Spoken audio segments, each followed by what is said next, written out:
IPL শুরু হতে দুদিন বাকি। টুর্নামেন্টের প্রথম ম্যাচেই কলকাতায় বসে বিরাটের অনুরাগীরা, আবার কেকেআরের ভক্তরা, দুই ভক্ত শিবিরের মধ্যে এক অদৃশ্য যুদ্ধ শুরু হয়ে গেছে।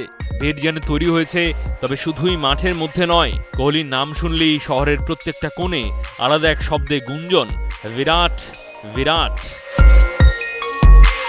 আরসিবি টিম শহরে পৌঁছানোর পর থেকেই কলকাতার প্রত্যেকটা কোণে, মাঠের বাইরেও বিরাটকে দেখতে অস্থিরতা। বুধবার রাতে শহরে পা রেখেছে আরসিবি টিম এবং পরদিনই শুরু হয়েছে প্রস্তুতি। ইডেন গার্ডেন্সে নেট প্র্যাকটিস শুরু হয়েছে, আর সেখানে বিরাটের ব্যাটিং দেখতে হুমড়ি খেয়ে পড়েছে তার ভক্তরা।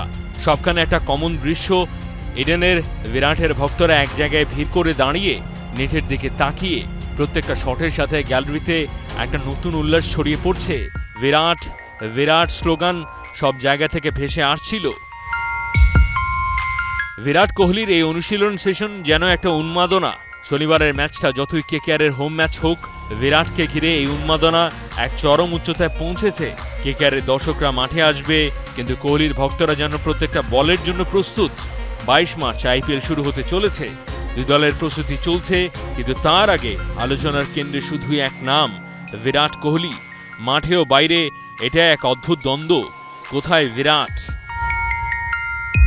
কোহলি মাঠে অনুশীলন করেই চলে যান, কিন্তু শহরের বাতাসে যেন ঘুরে ফিরে তার নামই বেজে উঠতে থাকে। এ উত্তেজনার পর্দা নামবে কখন? শনিবারের ম্যাচেই। মাহাদি হাসান, ৭১।